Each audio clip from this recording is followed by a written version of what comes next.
Hey, it's me, Sarah Jane. Happy New Year to you. I am so excited to be coming to you live again.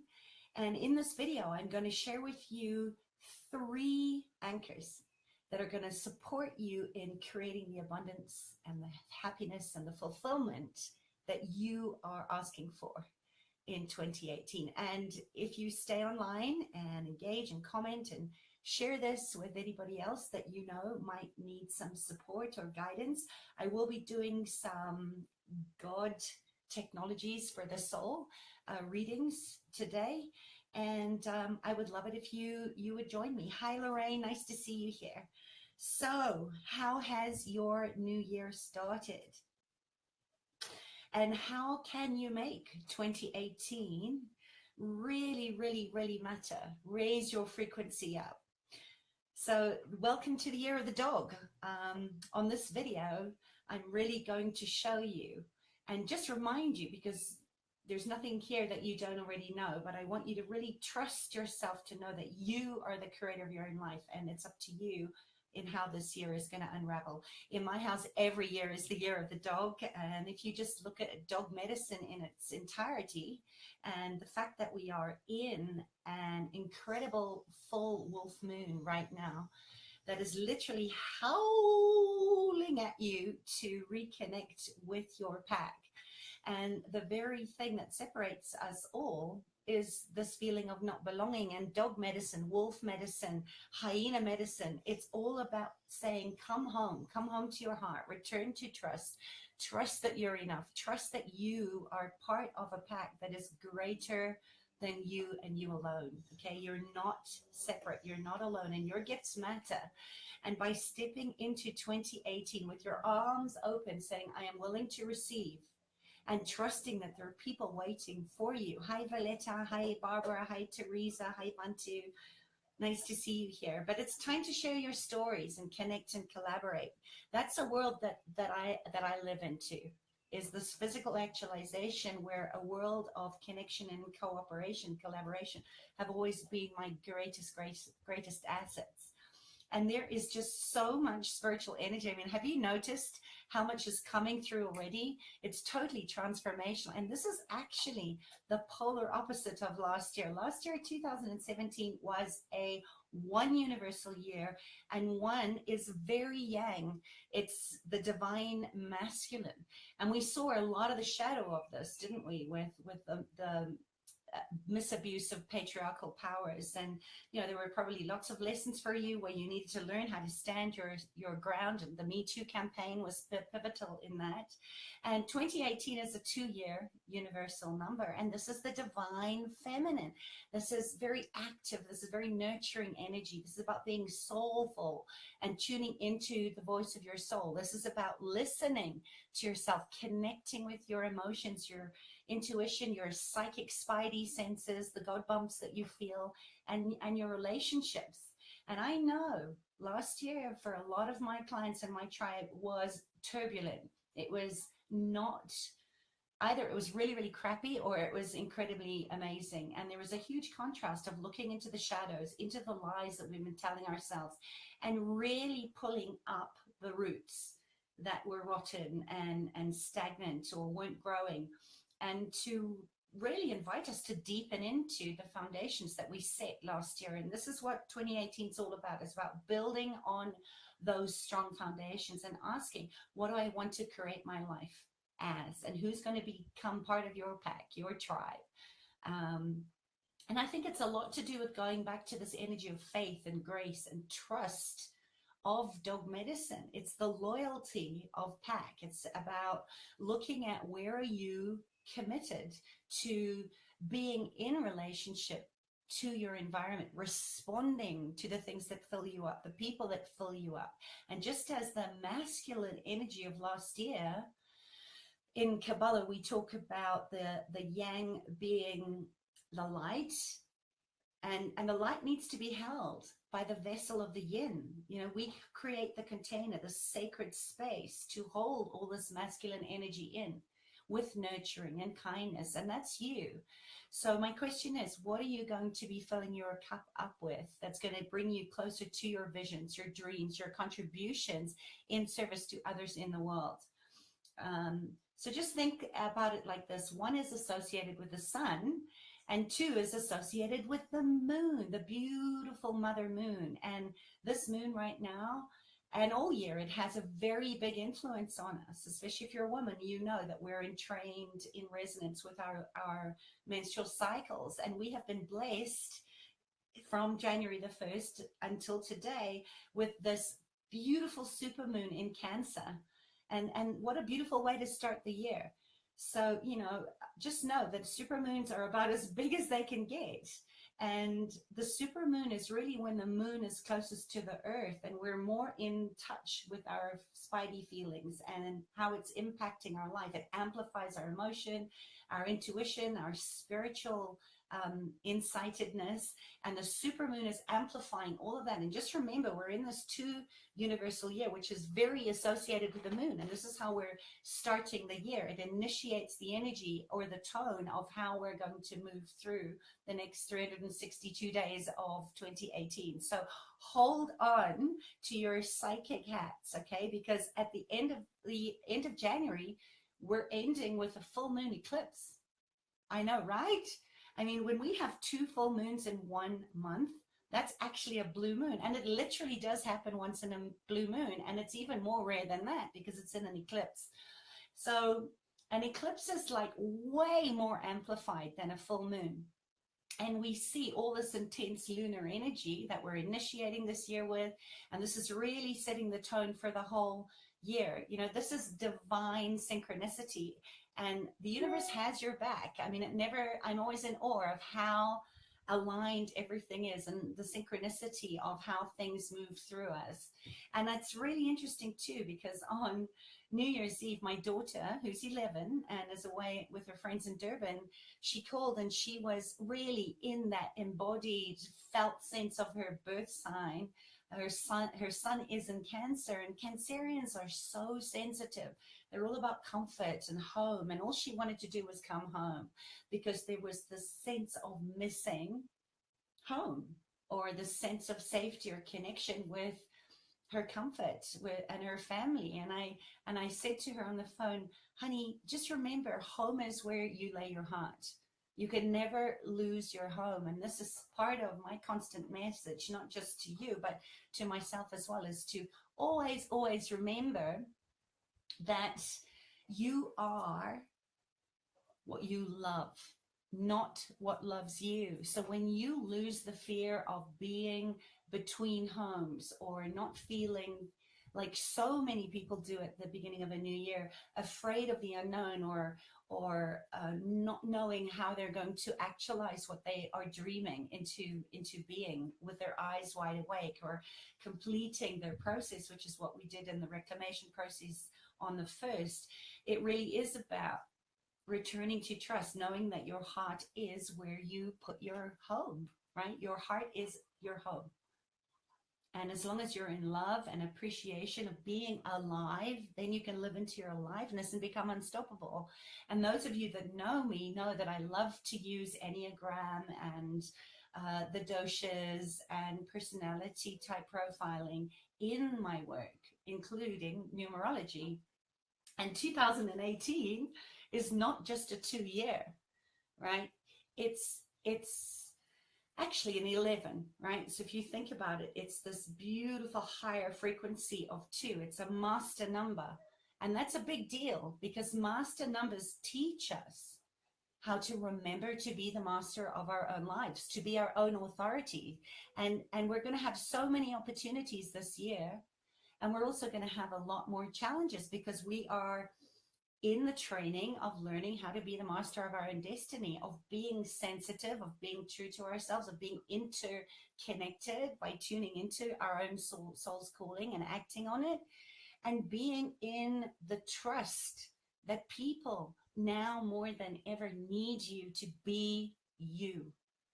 Remember, nothing comes to you.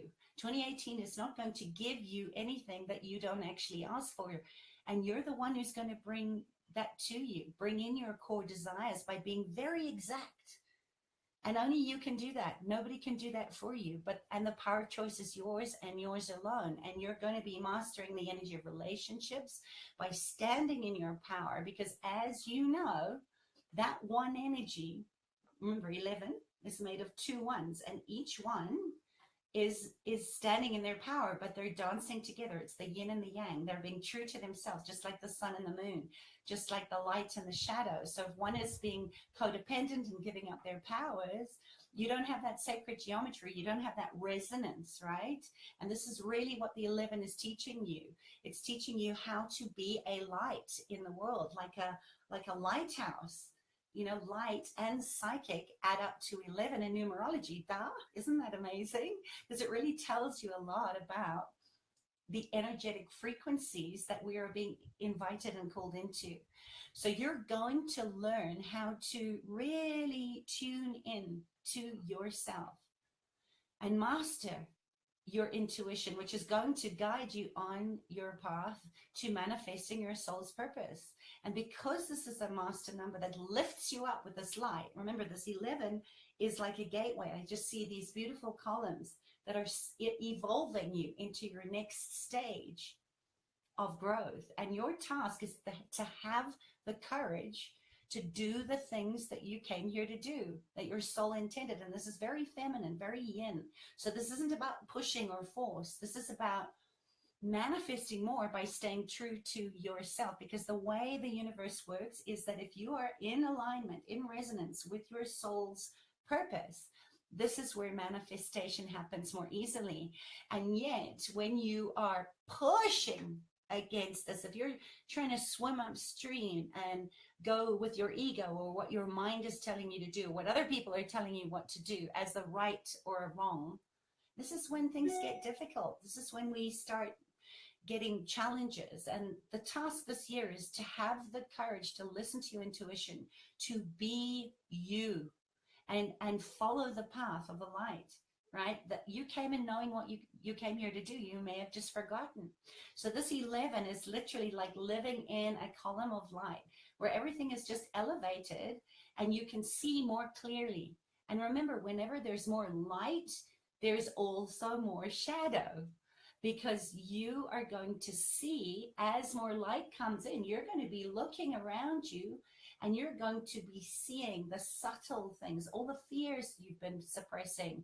And what happens when you're stepping into your power and you're doing more of what your soul is calling for, then all the fears that have kept you suppressed or small are going to come up to the surface. And this is the challenge that we have to master more than ever this year. So you're going to be processing more of your fears, and anything that's sort of underneath the surface is going to come to the light. And this is the watery emotions of the moon, and what the eclipse is going to be doing for you more powerfully is allow you the opportunity to see things in the light and receive the gift of the shadows. Look at all the places where you've buried yourself, or perhaps didn't have the spiritual tools to process and integrate and transmute back into the ground. So this is going to come to the surface whether you like it or not. And it's your job to feel them and move through them and face your fears and heal it so that you can live your life as your soul intended. And the other thing that's buried in your shadow is your gifts, right? This is where we all bury some of our gifts in our shadow, because there's a part of us that is afraid to be who we are. And let's face it, this world doesn't want you to live from your heart.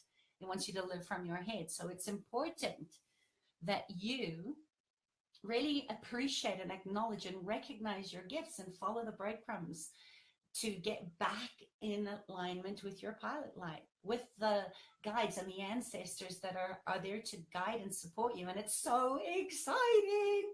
So I want to share with you 3 cornerstones, or what I call anchors or stakes, that are really going to help you stay on course when things start to go crazy around you. And the first thing, it sounds really cliche, but it's to be authentic, right? Because remember, the internal world is where you have to focus this year. The sun is the external world, and we want to have some alignment there. And this is where we need to do the mirror work, to be vulnerable, to allow yourself to express these parts of yourself that you think people won't like about you, because this is really what's going to move you forward. And I know it's going to bring up resistance. It has for me already. And this is why I love working with the contrasts of turning trauma back into trust, trusting that you're enough, trusting that you can trust other people, trust that the universe has your back, trusting in God, the divine, the universe, and really trusting into life so that you can come back into the space of being this bridge.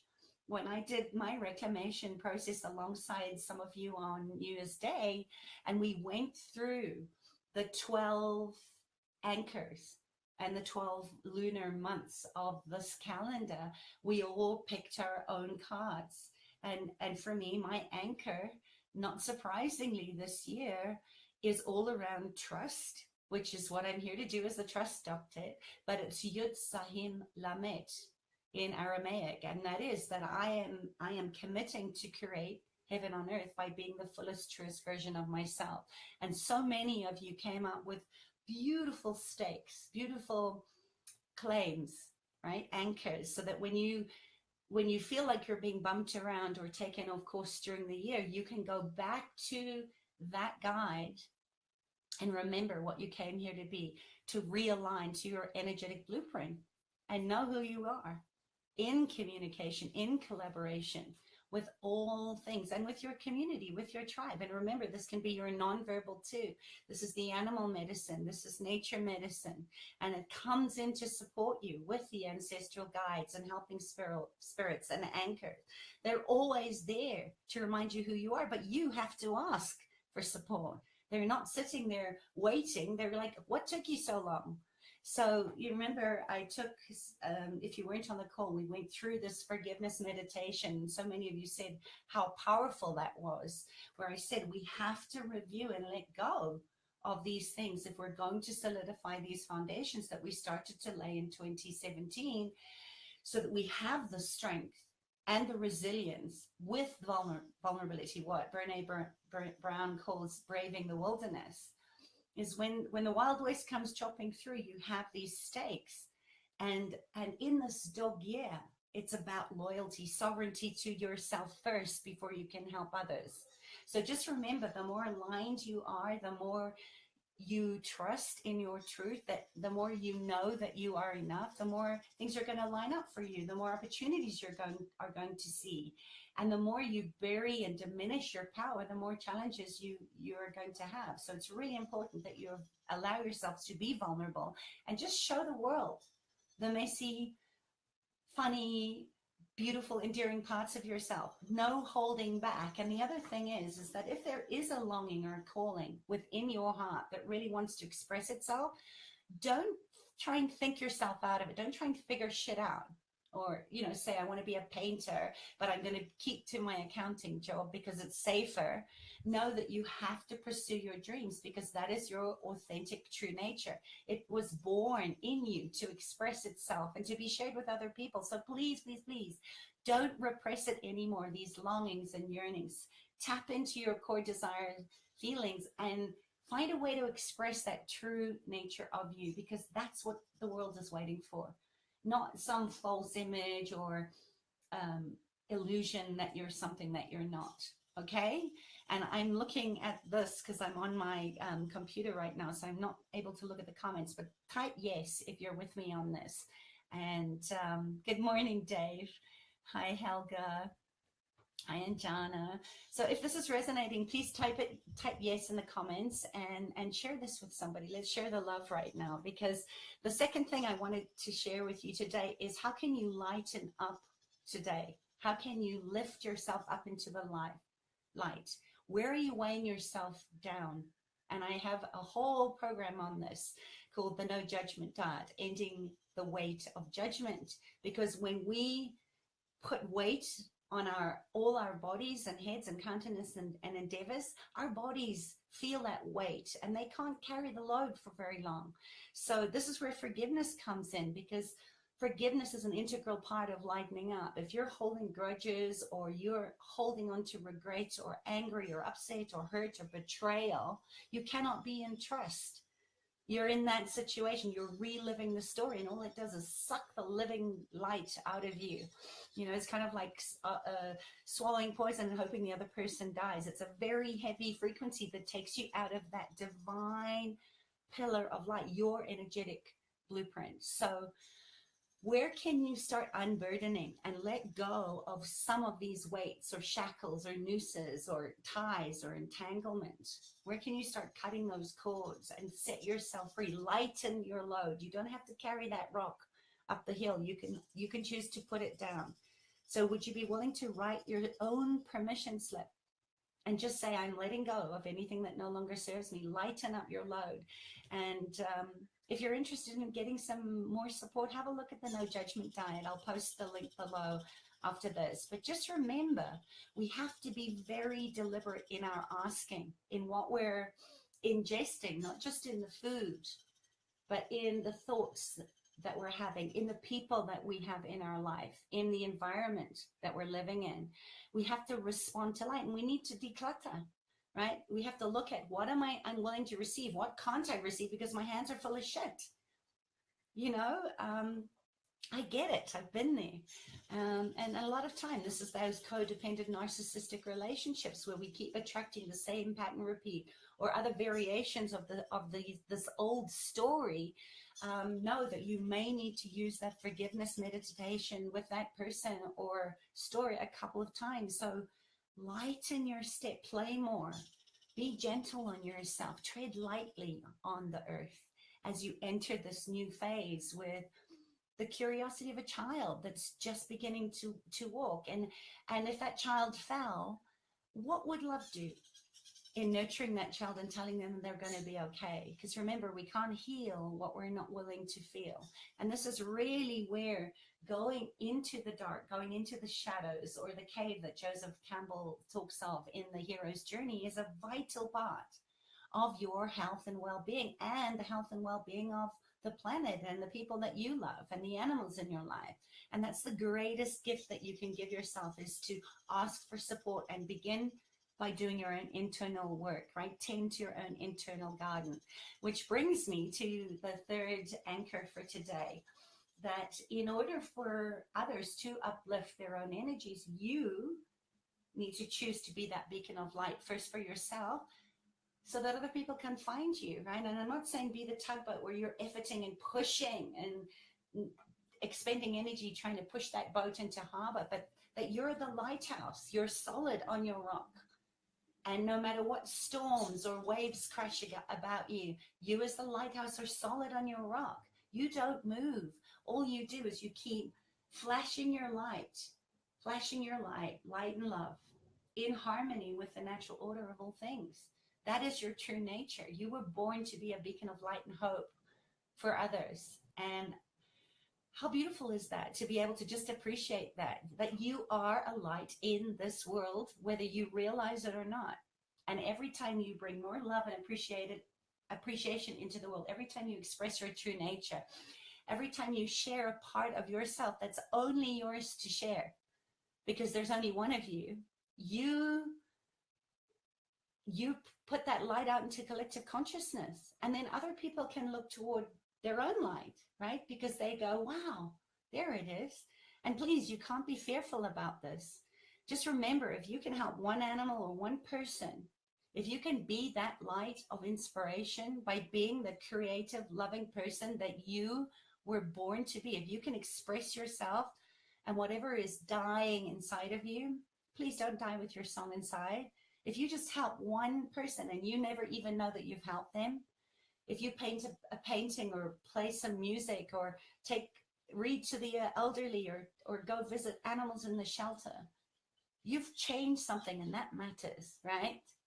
So bringing it back again to dog energy, to hyena, to pack energy of wolf medicine. This is what it means to be sovereign to yourself first, to belong to a pack, to just know that you are holding your piece of this red thread that holds us all together in this majestic tapestry that we're all weaving together, and have that kindness and compassion to know that you are only responsible for your peace. And when you need support, tug on the thread and your call will be answered. This is what the dogs and the lions and the elephants, in fact, all animals have taught me time and time again, is that each member of the pack, of the herd, of the pride plays its vital role in the livelihood, the vitality, and the health of the whole. And this really is the energy of what 2018 is inviting us all into, is to leave no man or animal behind. This is what wolves do. They don't leave their old behind or their sick behind. They take them with them. So put your hand on your heart and just breathe in love right now and let go of anything that you have decided keeps you separate or alone, because this is one of the most spectacular years that we have had in a very long year, and I really want you to make the most of it. So I hope that this has helped you, to inspire you to be the best version of yourself that you possibly could be. And thank you for joining me. I appreciate you, and please share this with others that might be looking for this, and share your light. Thank you, Tony. Yes, we do take care of each other, and I appreciate all of you. Yes, Deirdre. Hi, Mandy. Hi, Jean. Hi, Roxanne. Good to see you all here. So let's not miss another opportunity to really contribute to a world that we all know is possible to live into better, to thrive, because we can go so much further together than apart. And if you want to know more about how I can support you, before I go into some readings, I have my cards here. If anyone would like a reading, just put yes in the chat box. And if you are interested in going deeper into some of the shadow work, or just grow into better, and you'd like to do it in a tribe, you know how to get hold of me. Stay tuned. I have a very short 5-day class that I'm going to be inviting you into. I'd love you to join me. So stay tuned. I'm going to get that out into your inbox. If you're not on my email address, on my mailing list, please get on that if you feel called to join. And that's it. Know that I love you. And if you have very specific questions about anything, or you just like a general reading, just type your comments in the chat. If you see me looking down, as some of you know, my mobile stopped working, so I'm not recording this out in nature like I love to do. I'm stuck to my desktop, and I'm going to just give you a divine frequency. I'm using my beautiful cards from Udaberg. If any of you want to get a pack, they're incredible. It's called Technologies for the Soul, and they are the power of God. And it's so interesting. I'm using them because God, spelled backwards, is dog, and we're in the dog year. So again, they have Aramaic on them, and there is a divine frequency on each card. So just looking at the frequency of the Aramaic symbol infuses that into your energetic blueprint. So I will start with Roxanne, who said yes. So Roxanne, your card that is coming through for you. And you can just repeat this out loud or in your head. I want you to say Mem Yud Hey, Mem Yud Hey, Mem Yud Hey. And I'm hoping that you can see let me try and hold that up. Mem Yud Hey. And what you want to do is just focus on, let me try and do this. Focus on the Aramaic. Mem Yud Hey, Mem Yud Hey, Mem Yud Hey. I have to put my glasses on to read this. Let me do that. And this card for you is about unity. Unity. So with these letters, Roxanne, I pass the true test of spiritual character. I can now see all sides of the problem that come before me. My focus is upon unity and soul as opposed to division and my selfish desires. And remember, when we're talking about selfish share, we're not talking about right or wrong. So again, mem yud hey, and so it is, Roxanne. So this group is quiet. Would anybody else like a technology for the soul card? Last chance if I don't get any yeses coming through. If you're going to listen to this on the replay and you type yet, I do go back and read all the comments. So who wouldn't want a gift from God, from dog medicine today? Anybody going once? Going twice? My pleasure, Roxanne. Nobody? All right, I'll pull one for the group. And I, again, thank you for being here with me today. So I'm going to just pull a collective card for today. And isn't it interesting that the card is Nun Mem Mem, Nun Mem Mem. The whispers of my soul, the divine counsel of the light are heard loud and clear. I know what I have to do. I am willing and prepared to do what it takes to get it done. And this is just, again, I'm so blessed by the synchronicity of the unseen. Num Mem Mem is really an invitation to listen to your soul, be the light, share your message, and make the commitment to do whatever it takes to share your gifts with the world. All right, people, thank you so much for joining me. I'm going to tune out, seeing nobody is asking for their own personal card. And wherever you are, be amazing, be you, and know that I love you. And I will see you on the other side of the sun. Bye.